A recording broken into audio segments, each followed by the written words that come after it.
Hay historias que la humanidad prefiere olvidar, no porque no sean verdad, sino porque son demasiado verdad. Historias que se guardan en los márgenes de los pergaminos, en las frases que los cronistas escribieron con la mano temblorosa, sabiendo que nadie querría leerlas. Antes de la peste negra, antes de la viruela, antes de todo lo que creemos conocer sobre el horror de las enfermedades, hubo algo que casi borró un imperio del mapa. Algo que mató, según los cronistas de la época, hasta 10.000 personas en un solo día.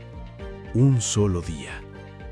Esto no es una leyenda, esto ocurrió, y el mundo nunca volvió a ser el mismo. No porque el mundo no hubiera visto pestes antes, sino porque ésta llegó en el peor momento posible, en el momento exacto en que un hombre, un emperador, Justiniano I, cuyo nombre llevaría a la posteridad no solo por su código legal, el Corpus Juris Civilis, que aún hoy es la base de gran parte del derecho occidental, sino también por algo que jamás habría querido, la pandemia más devastadora del mundo antiguo. Corría el año 541 después de Cristo, y Constantinopla era, sin ninguna duda, la ciudad más poderosa del mundo conocido. La Nueva Roma, como la llamaban sus habitantes, concentraba una población que los historiadores estiman entre 500.000 y 800.000 habitantes, aunque algunas fuentes elevan la cifra hasta el millón. Para ponerlo en perspectiva, ninguna ciudad de Europa occidental alcanzaría ese tamaño hasta bien entrada la Edad Moderna.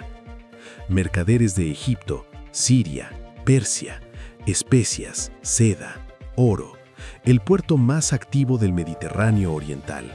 Constantinopla era el ombligo del mundo, el punto donde convergían las rutas comerciales que unían Europa con Asia y África. Y en ese crisol de pueblos y mercancías también viajaban los contagios, aunque nadie lo supiera aún. En el centro de todo esto, un hombre, un emperador, Justiniano I, cuyo nombre llevaría a la posteridad no solo por su código legal, el Corpus Juris Civilis, que aún hoy es la base de gran parte del derecho occidental, sino también por algo que jamás habría querido, la pandemia más devastadora del mundo antiguo. Pero en ese año, Justiniano soñaba grande. Soñaba con reconstruir el Imperio Romano. Había recuperado el norte de África de manos de los vándalos. Italia estaba cayendo bajo su control en una guerra larga y sangrienta contra los ostrogodos. Su general Belisario, el mejor estratega de su tiempo, parecía invencible. El sueño de Roma eterna, la Renovatio Imperii, parecía posible. Justiniano había sobrevivido ya a una crisis mayúscula, la revuelta de Nicea en el año 532, cuando las facciones del hipódromo se unieron para derrocarlo, y estuvo a punto de huir de la ciudad. Fue su esposa, la emperatriz Teodora, quien le recordó que la púrpura es un hermoso sudario. Salió de palacio, aplastó la rebelión con 30.000 muertos y reconstruyó Constantinopla más grandiosa que nunca. Y entonces, desde el sur, llegó algo que no venía en barco de guerra: Pelusio, Egipto, puerto comercial en la desembocadura más oriental del Nilo, donde llegaban las mercancías del resto de África y del Mar Rojo.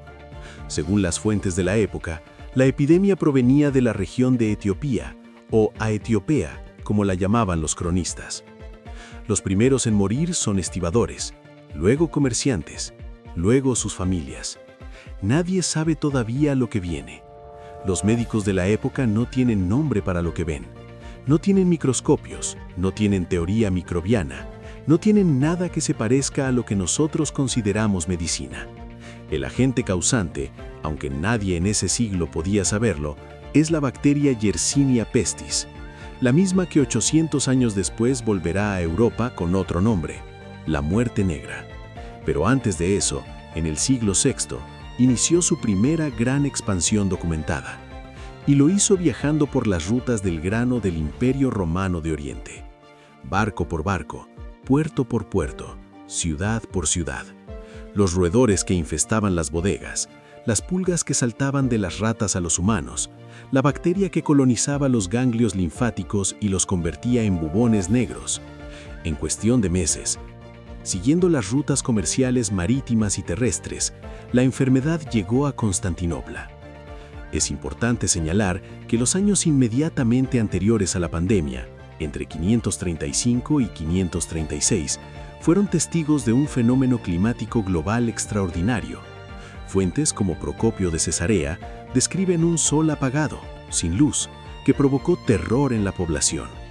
Estudios dendrocronológicos muestran una reducción drástica en el grosor de los anillos de los árboles en Escandinavia y Europa occidental entre 536 y 542.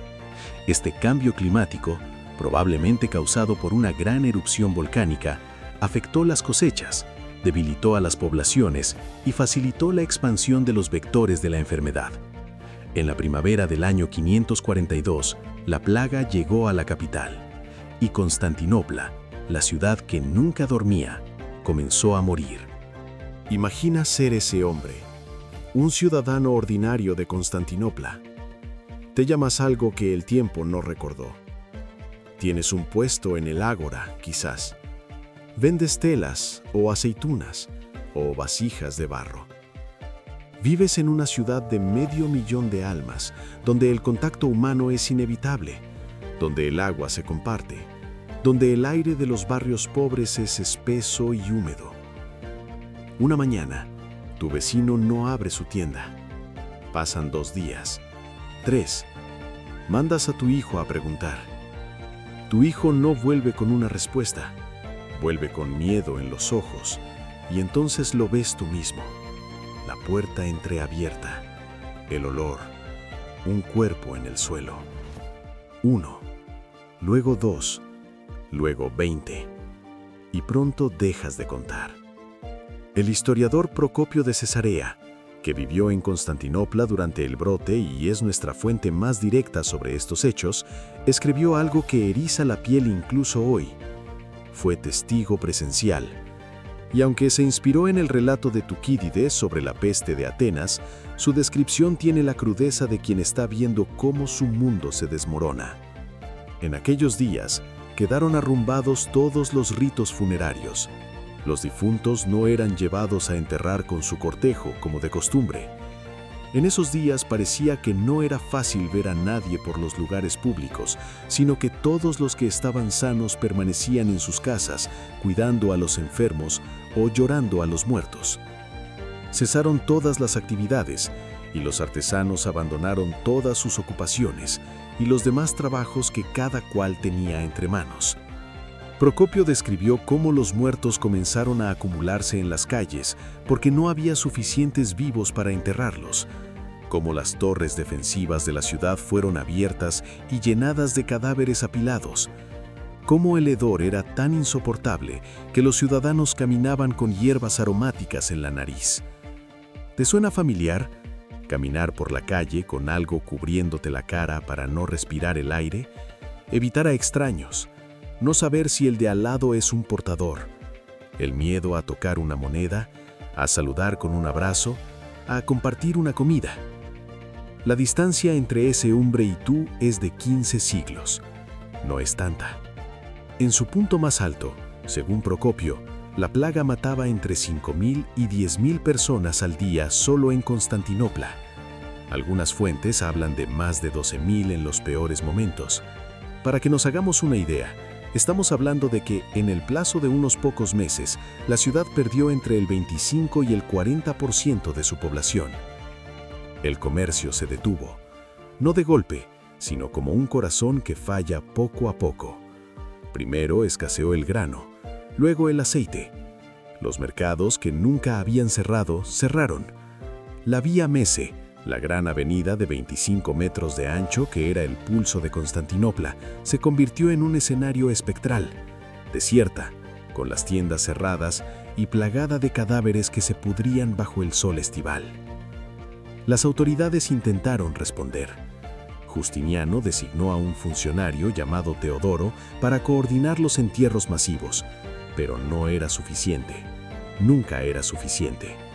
Los cementerios se llenaron, se abrieron fosas comunes, se arrojaron cuerpos al mar, El propio emperador requisó tumbas privadas para llenarlas a rebosar de cuerpos amontonados.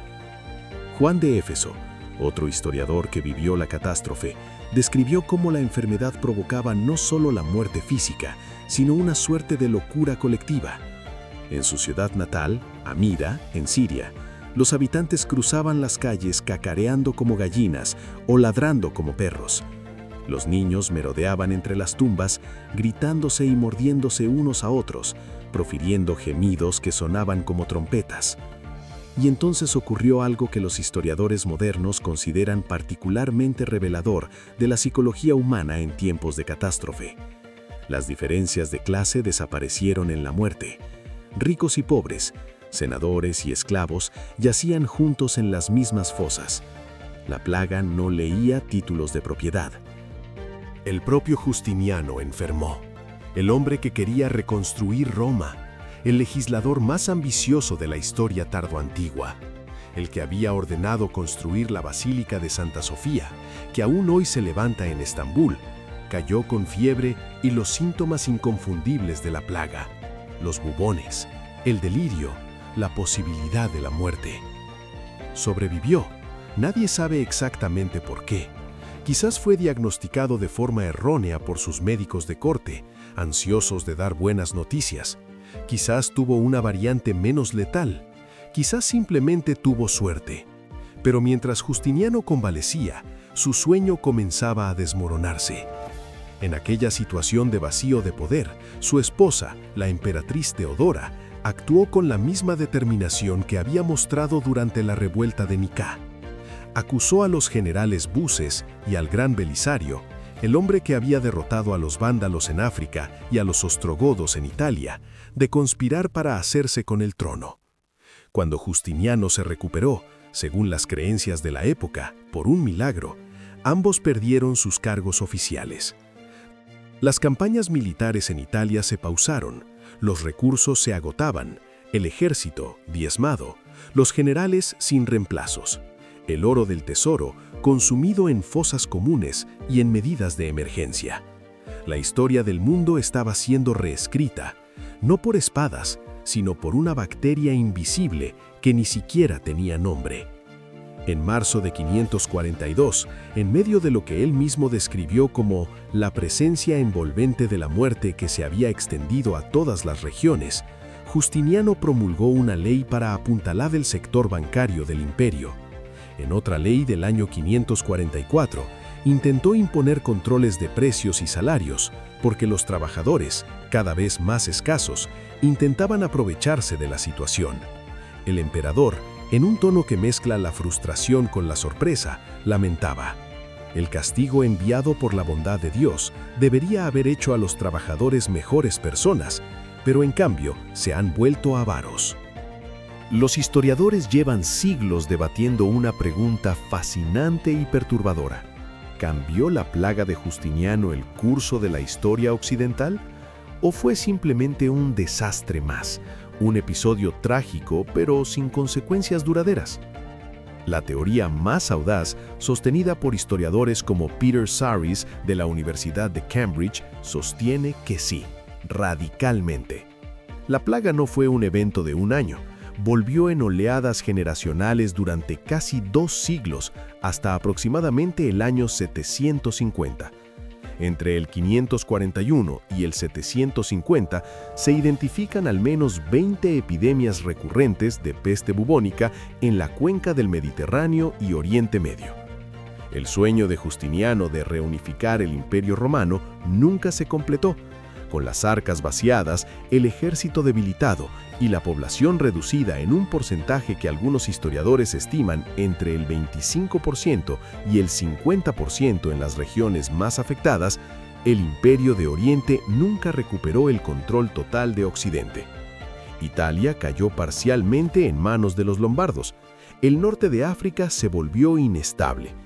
Y en el siglo VII, una fuerza nueva, nacida en la península arábiga, encontró un imperio romano de Oriente exhausto y sangrado.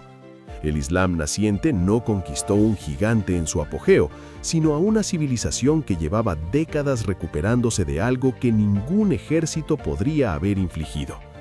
La pérdida de Siria, Egipto y el norte de África ante los ejércitos árabes fue posible, en parte, porque esas provincias habían sido desangradas por la peste. ¿Habría ocurrido de todas formas? Quizás. La historia rara vez tiene una sola causa, pero la plaga aceleró todo, como siempre lo hacen las pandemias. Debilitan los cuerpos, pero también debilitan las instituciones, las economías, las certezas. Y en ese vacío, el mundo cambia de forma irreversible. La evidencia arqueológica confirma la magnitud del desastre. En Valencia, España, las excavaciones de la Almoina en 1986-1987 sacaron a la luz una fosa común que contenía los restos amontonados y revueltos de 15 individuos. Datada a mediados del siglo VI, fue interpretada como una consecuencia de la peste de Justiniano. Análisis posteriores, realizados en la Universidad de Tubinga, detectaron el genoma de Yersinia pestis en aquellos huesos. Estudios filogenéticos recientes, basados en el análisis de ADN antiguo y en la secuenciación de genomas completos de Yersinia pestis de diferentes focos naturales en todo el mundo, han demostrado que la bacteria que causó la plaga de Justiniano, así como la peste negra del siglo XIV, tiene sus orígenes más profundos en Asia Central, en la región entre China, Kazajistán, Rusia y Mongolia. La Yersinia pestis es una bacteria que evolucionó en roedores silvestres, especialmente marmotas, en las estepas de Asia Central. De allí, en diferentes oleadas, se expandió hacia el mundo conocido.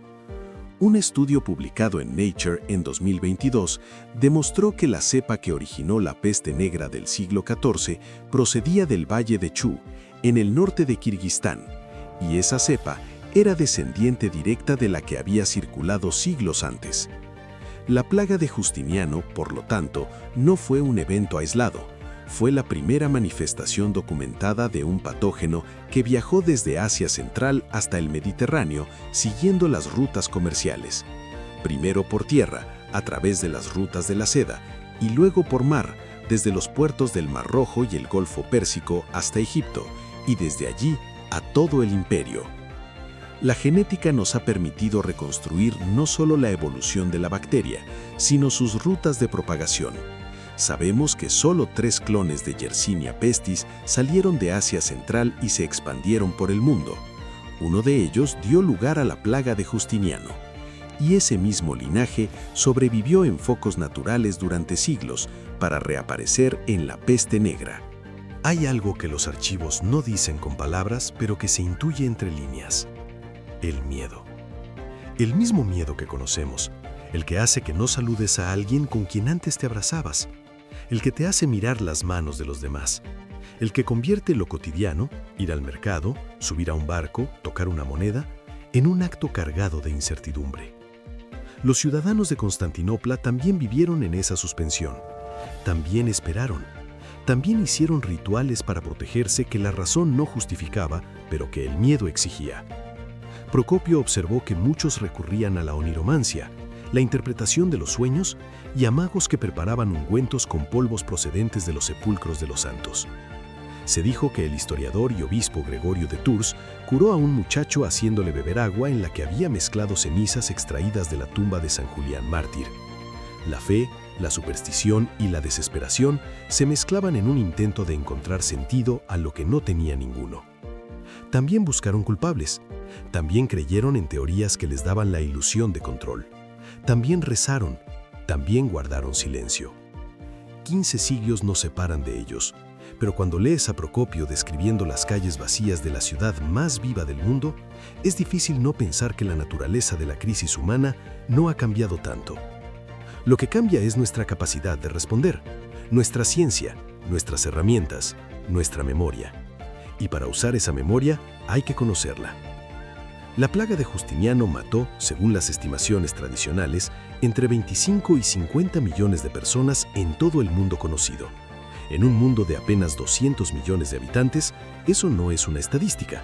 Es la mitad de un mundo conocido desvaneciéndose en el aire.